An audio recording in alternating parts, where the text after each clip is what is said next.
Eu sou Felipe Mourão, neurocirurgião, um dos integrantes aqui da Nova Neuro. E hoje eu tô aqui com uma pessoa muito especial, minha amiga há mais de 20 anos. Eu tenho que falar sempre 20 anos, que aí fica a média, né?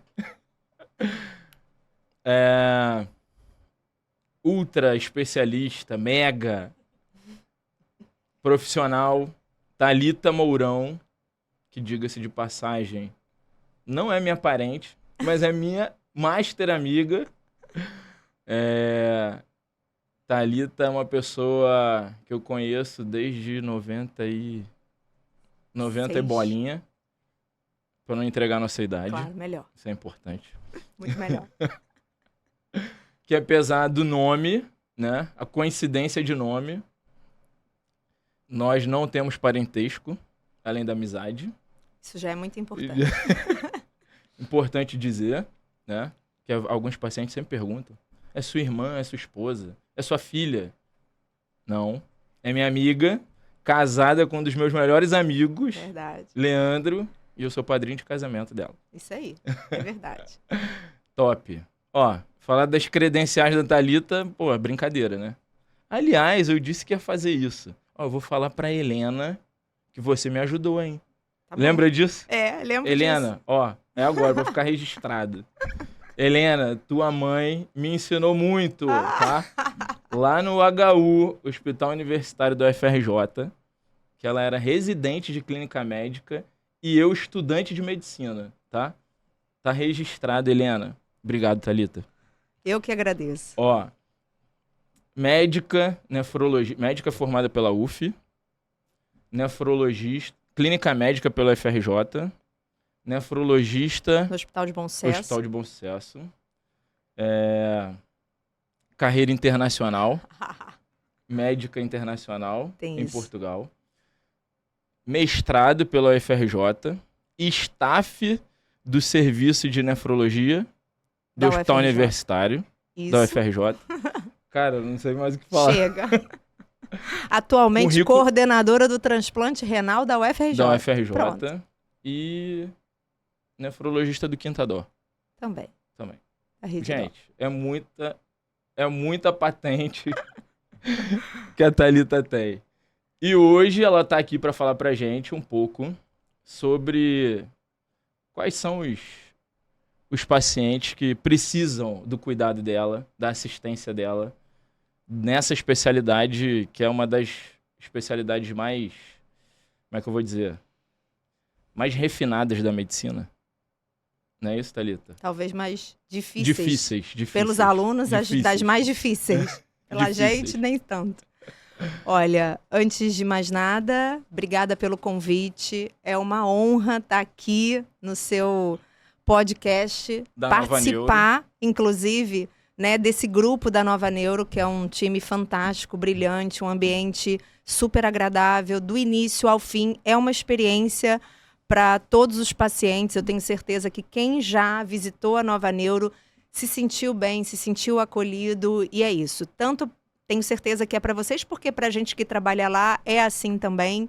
Mais uma vez agradeço aí ao Felipe o convite. Reitero que nós somos amigos do colégio, foi meu padrinho de casamento. Desde a época do Colégio Leopoldo, diga-se de passagem. Nos encontramos em diversos momentos da vida. Eu decidi pela medicina mais cedo, talvez. O Felipe tem uma história de vida fantástica que eu e o meu marido não cansamos de enaltecer e de contar às pessoas como a gente tem orgulho da trajetória do Felipe. Que bom, obrigado. Enfim, e depois nos encontramos lá no HU. Eu, residente de clínica, ele, um aluno desde sempre brilhante. E quando ele decidiu que ia fazer neurocirurgia, eu falei, tem certeza? São mais 5 anos além dos 6. Você aguenta isso? E ele aguentou brilhantemente, se formou brilhantemente e está aí, também dispensa comentários. Voltando, porque você me perguntou, Vamos lá. quem precisa de um nefrologista, não é? Quem precisa procurar o nefrologista? Então, basicamente, a nefrologia é a especialidade que cuida dos rins e das vias urinárias, não é? E todos os pacientes que têm algum tipo de doença renal devem procurar o nefrologista ou devem ter um nefrologista para chamar de seu.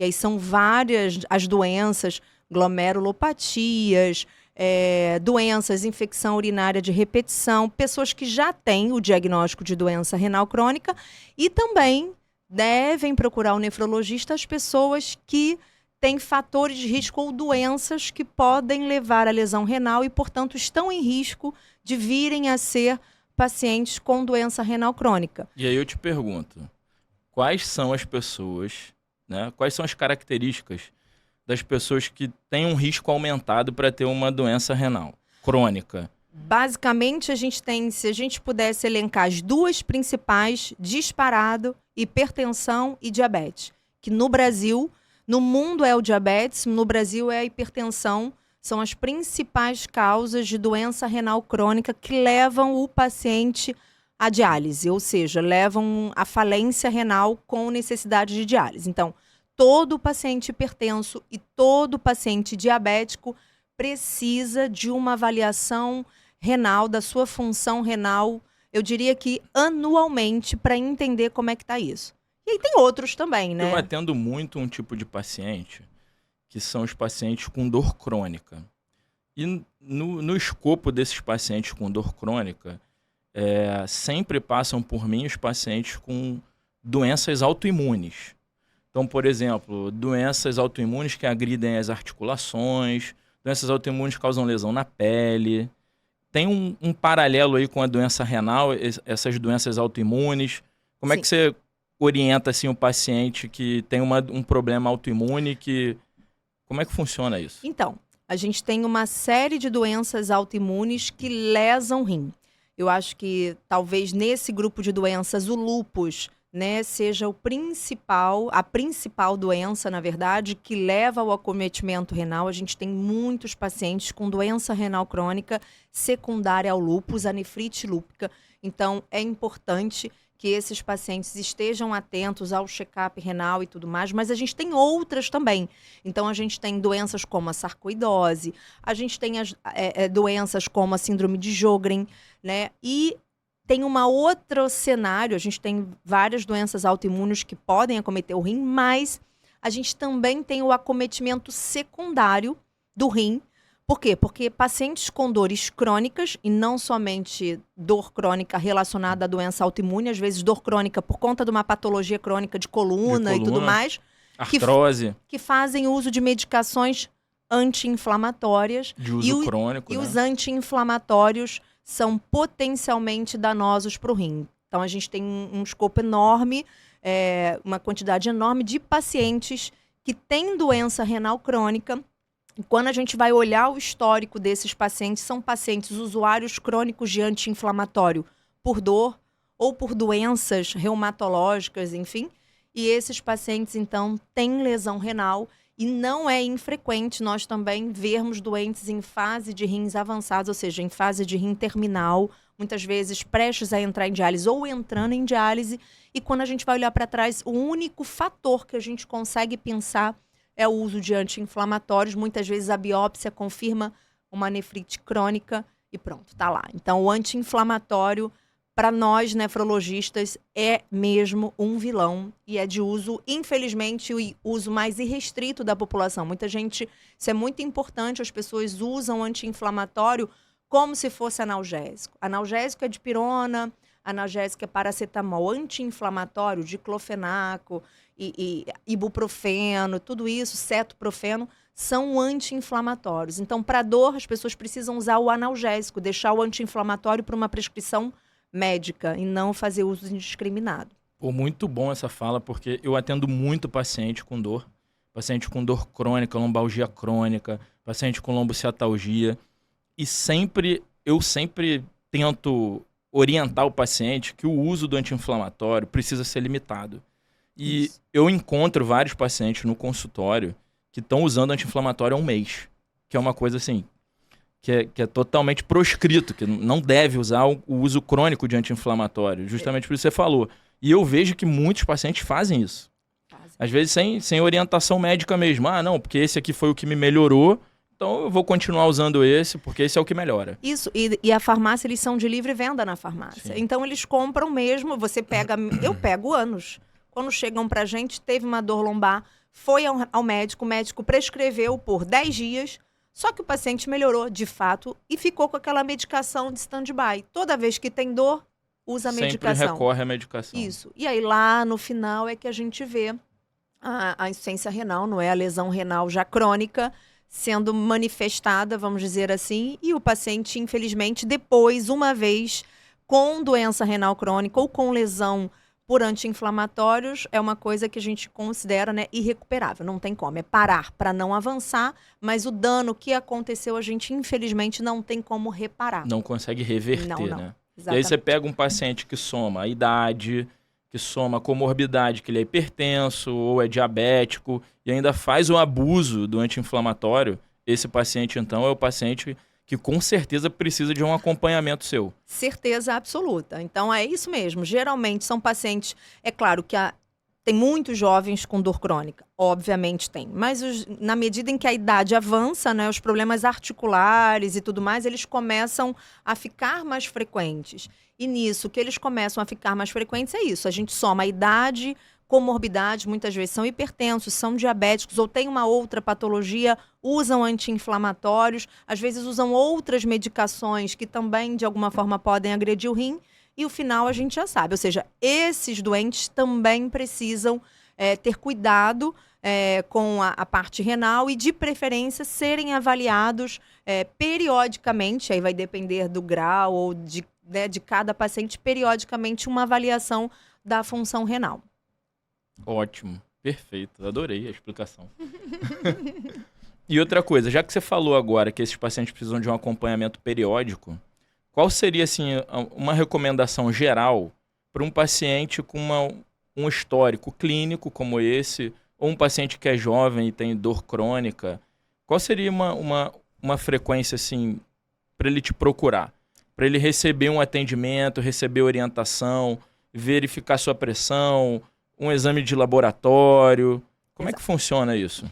Então, a gente às vezes usa, né, o termo check-up renal, mais uma coisa para as pessoas, vamos dizer assim, entenderem. Mas basicamente, o ideal é que as pessoas que ou sabem que têm algum tipo de doença renal ou que têm doenças que acometem os rins, hipertensos, diabéticos, pessoas que têm infecção urinária de repetição, pessoas que têm cálculo renal, litíase de repetição, enfim, essas pessoas precisam ter uma avaliação da função renal, te diria que hoje.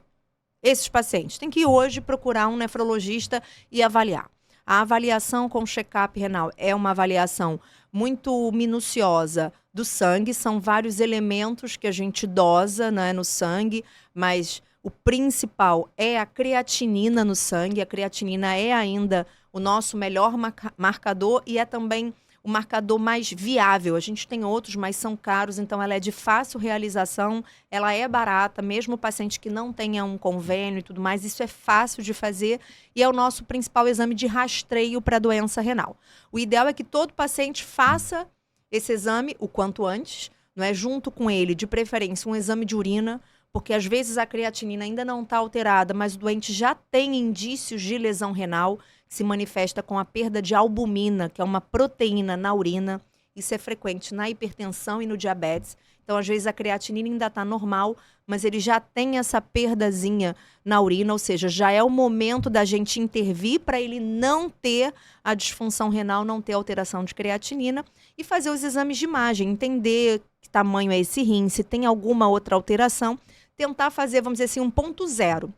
E a partir dali, né, a avaliação aí depende. Se o paciente tem nada, tá tudo perfeito e tudo mais, foi lá só para fazer um check-up renal, por exemplo, mas não tem doença nenhuma ou que saiba, eu estava preocupado porque o pai teve, porque o irmão teve, vai lá, faz, tá tudo certo, não tem fator de risco, esse paciente, vamos dizer assim, que ele nem precise retornar com frequência, só quando ele tiver alguma alteração. Já o paciente hipertenso e diabético, a gente faz uma avaliação, depois geralmente a gente retorna dentro de alguns meses para rever e entender como é que está essa perda de função. Porque se a perda de função for uma coisa que está estável, é um paciente que pode ser visto em 6 meses e depois anualmente. Então, assim, acho que tudo depende do caso. Caso a caso, a gente tem que avaliar. Tem pacientes que precisam ser vistos a cada 3 meses, tem pacientes que podem ser vistos anualmente, tem pacientes que vão lá e eu falo, olha, afinal, esse seu problema nem é do nefrologista, como já aconteceu algumas vezes. Por exemplo, recentemente, não é uma causa infrequente de procurarem com a história de ser infecção urinária de repetição. Ah, doutora, vim, porque toda hora estou com infecção de urina. Quando a gente vai estudar, na verdade, aquilo ali nunca foi uma infecção de urina. São sintomas que parecem infecção urinária, mas, por exemplo, num desses diagnósticos recentes que eu fiz, era uma endometriose, que parece todo mês... Confunde um pouco. Confunde o paciente. E aí, não precisa de mim. Olha, o seu problema é esse, vai procurar ginecologista, não é? Ou especialista em endometriose para você tratar. Então, cada caso é um caso e eu acho que é preciso a gente entender, mas como a gente vai avaliar, eu acho que depende do paciente. Eu gostei dessa informação. Gostei da informação seguinte que você falou, que a pessoa está ouvindo aqui a nossa conversa. Mas eu não tenho idade, eu não sou hipertenso, eu não sou diabético e eu não tenho dor crônica. Enfim, eu não preciso de um nefrologista. Mas você deu um dado muito importante que você pode avaliar a pessoa se está tendo perda de proteína na urina que não tem alteração no exame de sangue. E às vezes não está manifestando nenhum sintoma clínico, não tem nenhum fator de risco, mas pode estar havendo perda de proteína na urina e você consegue identificar através dessa história clínica da pessoa, através do exame de laboratório, ou seja, se tiver alguma história familiar, a pessoa com certeza tem que te procurar e fazer essa avaliação com você. É isso, eu acho que história familiar é outro dado muito importante. Então, eu não tenho nenhuma doença, mas eu tenho um familiar aqui que tem uma história, por exemplo, de doença policística, que tem uma história familiar, que é uma doença tem até uma genética. Tem até uma casadinha de doença renal policística com a neurocirurgia. Exatamente, que a gente faz exatamente. A gente tem que fazer um rastreio para a possibilidade de aneurisma. De aneurisma cerebral. Exatamente. Então, a gente faz esse rastreio, tem indicações para a gente não colocar todo mundo louco, todo mundo que tem doença renal policística atrás do neuro, mas é importante, tem indicações específicas para a gente fazer esse rastreio. Então, assim, pessoas com histórico de doença renal na família, esses eu digo, tem que procurar. Pessoas que, por exemplo, e aí vem um dado muito importante, então, mesmo que não sintam absolutamente nada, mas acham que a urina está espumosa, tem que ir. Também é Porque a urina espumosa, ela pode representar, é claro que ela pode ser simplesmente um sabão, um detergente que jogaram no vaso ou na hora de limpar e a urina está espumando. Mas se a pessoa percebe que ela tem espuma na urina com frequência, né, isso pode ser um indicativo de perda de proteína na urina. E isso é o primeiro sinal de lesão renal, seja para um diabetes, para uma hipertensão ou para uma doença autoimune. Muitas vezes a primeira manifestação, né, de lesão renal é uma proteinúria, né? E a gente consegue detectar, opa, tá tendo, faz o rastreio, descobre a doença. Se for da nefrologia, a gente começa a intervir. Se não for uma doença da nefrologia, por exemplo, o lúpus, né, que é uma doença do reumatologista, a gente encaminha o paciente para ele receber o tratamento o mais precocemente possível. E vai precisar desse acompanhamento conjunto, né? Sim. Porque também são duas especialidades que se comunicam muito. Muito, exato. Tanto o nefrologista quanto o reumatologista. Exatamente, exatamente. Muito bom. Uma coisa que eu acho que é muito importante a gente falar, que eu falei aqui entre as causas, né, de creatinina, é uma coisa importante. Então, vamos lá. Acho que tem duas informações ainda muito importantes aqui sobre a creatinina elevada. Uma são as causas principais que representam doença, mas eu acho que é muito importante eu falar que existem duas causas, na verdade, que acabam envolvendo o mesmo grupo de pacientes de creatinina elevada sem que represente doença. E aí, quem são essas pessoas que podem ter creatinina elevada e isso não representar doença? Porque isso é uma causa frequente de vinda ao nefrologista. E tem que vir. Porque a gente tem que descartar... Precisa descartar que isso não é um problema renal. Que não é um problema renal, que é só isso mesmo. Então, são as pessoas que têm uma massa muscular muito grande, porque acaba, né, a gente vem... Isso é um metabolismo... Vem, né, essa escória, ela vem do metabolismo proteico. Então, a pessoa que tem uma massa muscular...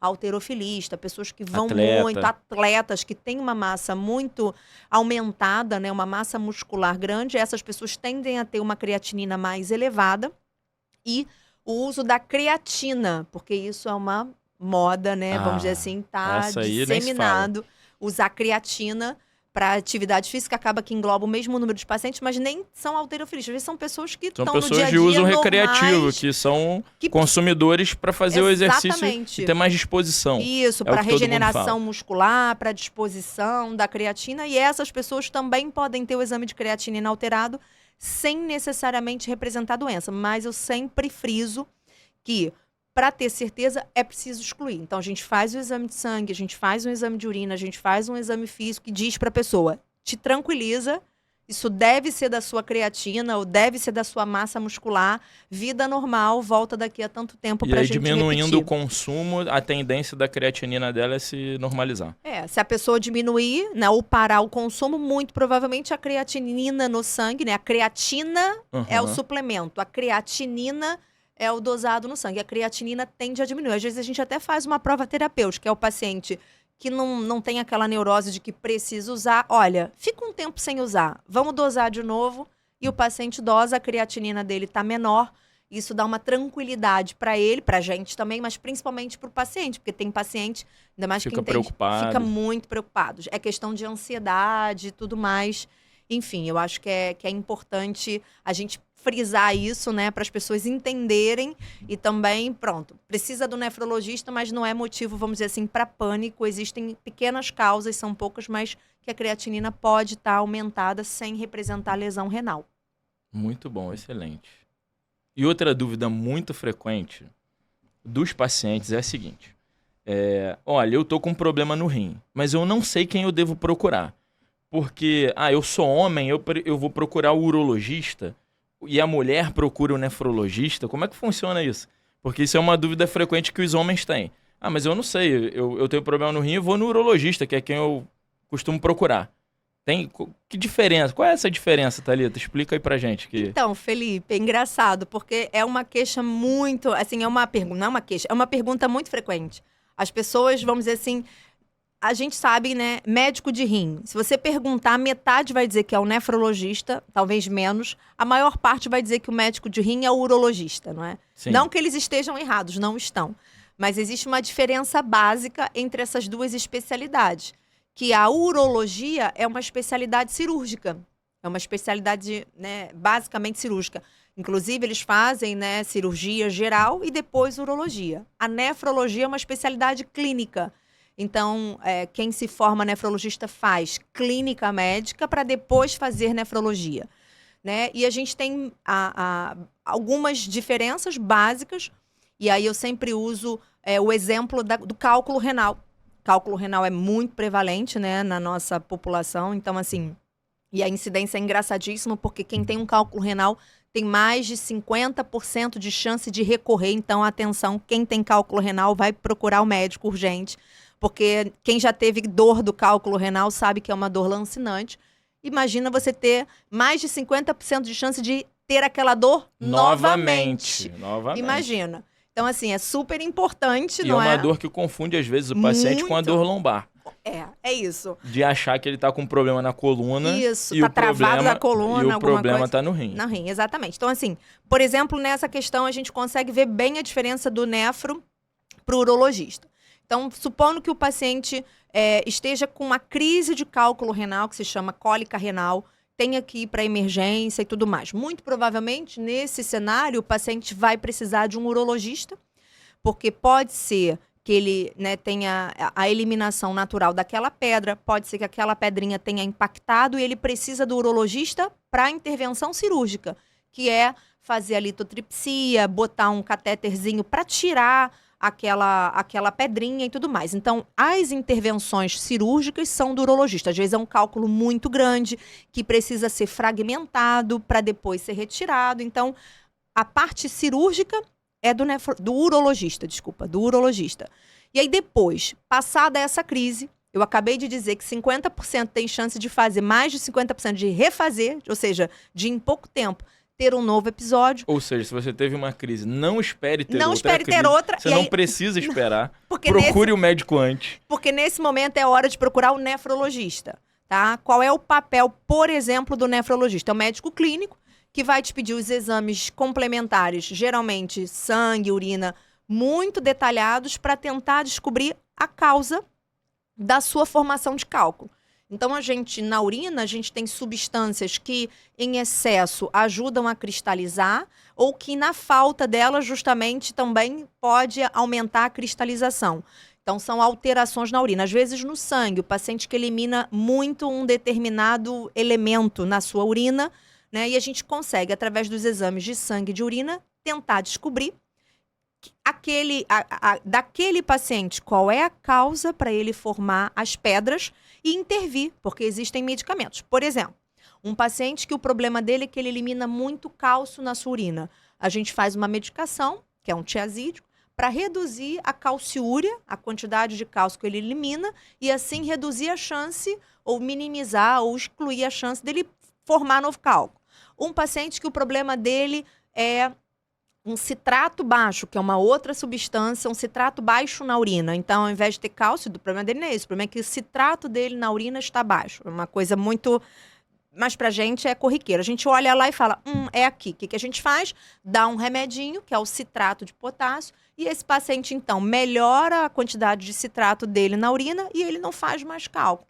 Então, assim, isso, quando o paciente descobre o que está causando aquele cálculo, a formação daquele cálculo, eu tenho certeza, muda a vida do doente. Porque só quem já teve uma crise, eu não tive, mas Leandro, né, já teve algumas, só quem sabe exatamente, né, a dor sabe que o tamanho da dor que sente, né? Sabe como é bom prevenir as próximas, então é importantíssimo. Então, basicamente é isso. O urologista é a parte cirúrgica.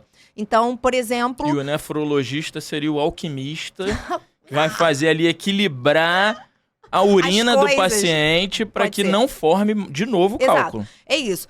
Para não formar novo cálculo, é o nefrologista. E agora, tem os cálculos, estão lá. A gente precisa entender se é preciso ou não intervir e se precisar de intervenção. Daí vem o urologista. Mesma coisa, por exemplo, a gente achou um cisto renal. Um cisto renal a gente acompanha e acabou-se.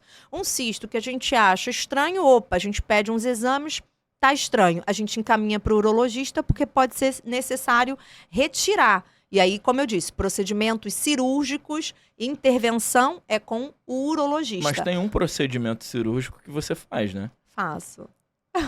Que procedimento cirúrgico é esse? Fala pra mim. Por exemplo, que foi uma dúvida minha também.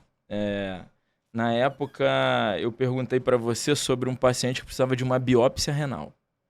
E aí você falou assim, não, o nefrologista faz biópsia renal. Faz.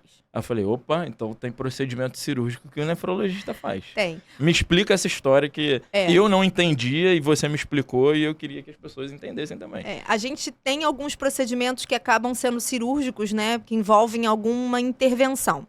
Então, é a colocação dos catéteres para hemodiálise, somos nós que fazemos. Então, colocar um catéter provisório ou um catéter permanente, a cirurgia vascular também faz, mas nós também fazemos como nefrologistas. E os nefrologistas, durante a formação, também têm treinamento para fazer a biópsia renal. A biópsia do rim nativo, ou seja, desse rinzinho que a gente tem, e a biópsia do enxerto, dos rins transplantados. Então, nós fazemos a biópsia renal, também podemos fazer. Uma outra especialidade, além da nossa, é a radiologia de intervenção, que é uma especialidade, não é tão nova, mas é mais moderna, mas na teoria e na prática também nós fazemos biópsia renal, intervenção. O urologista não faz. É engraçado. Engraçado. É um procedimento cirúrgico que eles não fazem. Procedimento cirúrgico, é um procedimento, né, vamos dizer assim, invasivo. Invasivo. Deixa de ser cirúrgico, mas é invasivo, requer anestesia e tudo, que de fato o urologista, quando precisa de uma biópsia renal, geralmente é o nefrologista que se encarrega de fazer. Pronto, é verdade. Além do transplante, que a gente não faz a cirurgia, a gente só participa com o urologista e o cirurgião vascular também. Fica ativamente participando. A gente acaba entrando no centro cirúrgico, né? Pegando no rim, lavando o rim, ajudando ali naquela parte mais na interface ali para a colocação, quando é doador vivo, né? Entre o paciente que está doando e o receptor. O nefrologista ali tem bastante atuação ali no centro cirúrgico. Mas, no geral, a nefrologia é uma especialidade eminentemente clínica. Exatamente. Que bom. Pô, então, você pode acompanhar o paciente que não tem doença renal ainda, né? Teoricamente. Então, você pode acompanhar o paciente que quer fazer uma investigação, o paciente que está indo para academia, que está usando suplemento, né?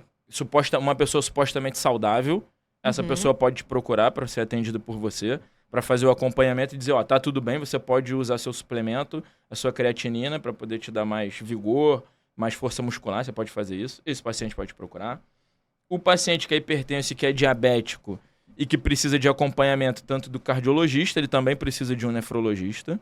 Sim. Né? Sim. E o paciente que tem doença renal terminal. Porque esse paciente, quando está precisando de diálise, ele também precisa. Né? Aí são os 2 tratamentos que esse paciente recebe, né? A doença renal terminal. Ou o paciente vai para hemodiálise, ou o paciente vai para o transplante. Não é isso? E você também atua nessas 2. Exatamente. O nefrologista prepara o paciente, porque quando o ideal, por isso que é tão importante a gente pegar antes. A gente fica mais chateado quando a gente recebe um paciente já numa fase muito avançada. Por quê? Quando a gente pega o paciente antes da doença renal crônica manifesta precisando de diálise, primeiro que o rim não é só fazer xixi e eliminar creatinina, né? O rim tem a parte do metabolismo ósseo, então muitas doentes renais crônicos têm alterações ósseas significativas, ficam com deformidades ósseas porque não foram tratados. E aí acabam virando meu paciente. Exato. Esses pacientes têm fratura de coluna. Muita fratura. É impressionante. A gente tem uma paciente lá internada no hospital atualmente com uma fratura, com uma redução importante, achatamento da vértebra em tratamento conservador, mas que a neurocirurgia já foi lá dar o parecer, fazer colete e tudo mais, ou seja, uma série de coisas. A gente tem a questão da anemia, não é? Porque a eritropoetina é produzida a nível renal, ou seja, se o paciente está em doença renal crônica, ele pode ter anemia, que aí, aproveitando, é uma outra causa de procurar. Então, se o seu médico clínico, ou se você, o médico, vamos dizer assim, que você costuma ir, tá vendo que você tem uma anemia, não é o certo, não é te dar ferro, não é tratar, é investigar. Porque, às vezes, essa anemia é doença renal crônica, às vezes é a primeira manifestação. Então, os pacientes que estão fadigados, cansados, sem uma causa específica, tem que ir lá ver se isso não é doença renal crônica, porque dá muita anemia. Não é? E a gente gosta de pegar antes o paciente para a gente preparar todo esse cenário que tem e preparar o acesso. Ou o acesso para ele fazer hemodiálise, diálise peritoneal, ou preparar junto à família, ver se tem alguma possibilidade doador para esse paciente nem entrar em diálise. Porque existe a possibilidade do transplante renal preemptivo, que a gente chama, que é o paciente não passar pela diálise. Se o paciente tem um doador vivo, familiar até 4º grau, que pode doar para ele, a gente consegue, nesse período que ele está perdendo a falência renal, preparar para transplante acontecer antes mesmo da diálise. Então, por isso que é muito importante. E ele não vai precisar passar nessa fase de entrar em hemodiálise, que a gente sabe que é um desgaste muito grande para o paciente, né? Isso, consome muito o paciente, fica muito cansado. 3 vezes na semana, é um paciente que precisa ir 3 vezes na semana se deslocar, sair da sua casa, ir lá fazer um tratamento que dura 4 horas, ou seja, 3 vezes na semana ele perde o seu dia, muitas vezes sai muito cansado, que é um tratamento desgastante. Então, assim, você ter a oportunidade de não deixar esse paciente entrar em diálise, você intervir antes para prepará-lo para um transplante, que hoje é uma realidade no nosso país, graças a Deus, cada vez melhor. No estado do Rio também a gente tem conseguido cada vez mais melhorar o transplante. Então, assim, é qualidade de vida. É o que a gente quer para o nosso paciente, é melhorar a qualidade de vida ou dar qualidade de vida para ele. E aí, a gente tem que entrar antes, porque a anemia tira a qualidade de vida, ninguém aguenta ficar com fadiga, cansado cronicamente.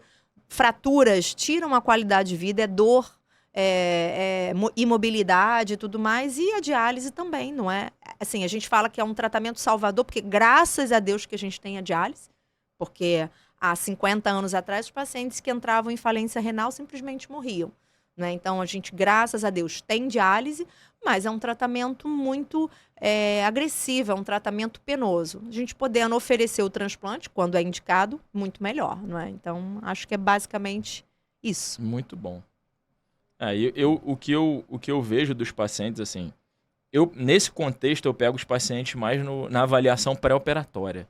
Então, o paciente vai precisar de uma abordagem cirúrgica de alguma maneira. Um tratamento cirúrgico. Esse paciente precisa ser avaliado, avaliação do risco cirúrgico, que nada mais é do que a avaliação do risco cardiovascular. Qual é a probabilidade desse paciente sofrer um infarto durante a cirurgia? A avaliação do risco cirúrgico seria isso. E aí, nesse contexto, eu vejo o paciente fazendo o check-up, os exames laboratoriais, o raio-x de tórax, aí vai para o cardiologista, às vezes um ecocardiograma, dependendo da idade, dependendo de alguma coisa, e às vezes a gente pega alteração laboratorial, um aumento da creatinina, aquela creatinina de 2,9, aquela coisa do paciente está começando a evoluir e fala, ó, aqui o negócio não tá bom, você precisa de uma avaliação, e precisa de uma avaliação do nefrologista. Também é bem frequente.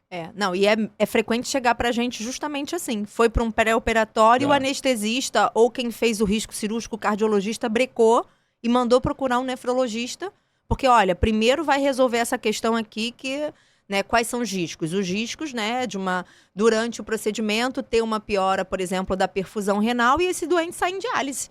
Uma creatinina de 3, dependendo da idade, coloca o doente já em risco de sair de um procedimento fazendo diálise. E às vezes a gente consegue identificar a causa, trata, estabiliza, melhora para o paciente em melhores condições, ou pelo menos sabendo dos riscos, e a gente preparar, né? Uma coisa é você ser pego de surpresa depois de uma cirurgia, uma disfunção renal gravíssima que já existia e que o doente, a gente, né, vamos dizer assim, o manejo é muito pior quando você está preparado, preparou o paciente, sabe dos riscos, informa o paciente, informa a família, fica de olho, evita, né, no pós-operatório, medicações ou intervenções que possam piorar. O próprio cirurgião mesmo, durante o ato cirúrgico, ele vai tomar medidas para que o paciente sangre menos, para que o paciente tenha mais cuidado durante a dissecção, durante o corte, tem o risco de lesar alguma artéria, uma veia, vamos com cuidado, porque isso pode acabar levando o paciente a sangrar mais e isso pode botar ele em maior risco. Então, o paciente, a equipe cirúrgica, quando vai com essa informação, também vai sempre muito atenta, muito ligada para esse paciente não pode sangrar nada. É isso, eu acho que é importantíssimo isso. A preparação, o risco existe. Se você pegar um paciente com 2,5 de creatinina, mas que você vai pesar risco-benefício, olha, ele precisa passar pelo procedimento, pronto. Você vai liberar ele para o procedimento, ok. Só que você sabe dos riscos, você informa ele, você informa a família, você informa a equipe e você se prepara no pós-operatório para receber um paciente que tem risco, mas que você vai tentar minimizar esse risco. Então, a chance desse paciente correr melhor com ele é muito melhor. Por isso que muitas vezes a gente, no risco cirúrgico de diversas especialidades, os doentes vêm para a gente que detectaram uma alteração da creatinina e querem que o doente seja visto melhor, entendido melhor. E aí depois a gente faz um laudo e tudo mais, explica muito a causa. Às vezes a causa, olha, no caso de vocês é que está usando anti-inflamatório cronicamente. Às vezes a gente suspende o anti-inflamatório, é o suficiente para melhorar um pouquinho e pronto. E o paciente fazer a cirurgia dele com muito menos risco. A verdade é essa. Muito bom. Caraca. 40 minutos. Essa garota é uma máquina. Não é que a nefrologia é muito ampla. Cara, não é? Pô, é muito. Vou te dar mais um exemplo do seu paciente que vem parar na minha mão. O paciente com neurocirurgia, às vezes, faz hiponatremia, não é? Muito. E a hiponatremia é quem trata. Ó o nefrologista aí, ó. Minha filha, por isso que os alunos, quando passam na nefrologia, se assustam. Ficam tudo assustados. Falam, ai, Deus me livre, Deus me saber livre, de tanta coisa, lembrar de tanta coisa, quero isso pra minha vida, não. Por isso que o nefrologista é considerado o melhor clínico que tem. Tem isso. Mas sabe que eu, a vida inteira, disse que ia ser só clínica. Só clínica. Por isso que tu fez nefrologia. Eu só vou fazer clínica médica porque eu gosto de clínica, eu gosto de ver doente, eu gosto de desafio e tudo mais. E aí, quando eu vi... dia um desafio. Quando eu vi a nefrologia, eu falei, cara, afinal de contas, isso aqui é um desafio. Que é um desafio. E pronto, foi aí, mais ou menos, que eu caminhei para a nefrologia, basicamente. Caraca, muito bom. Thalita, arrasou. Excelente, aprendi muito. Espero que tenha contribuído aí para os pacientes, não é? E para todos os que visitarem a Nova Neuro, para aprenderem um pouquinho, entenderem que a gente está lá, olha, só para somar para o grupo. À disposição para ajudar os pacientes. É isso mesmo, que precisarem, estamos a postos. Muito bom, obrigado, Thalita. Eu que agradeço, Felipe, um grande prazer aí estar nesse bate-papo com você. Muito bom. Obrigada.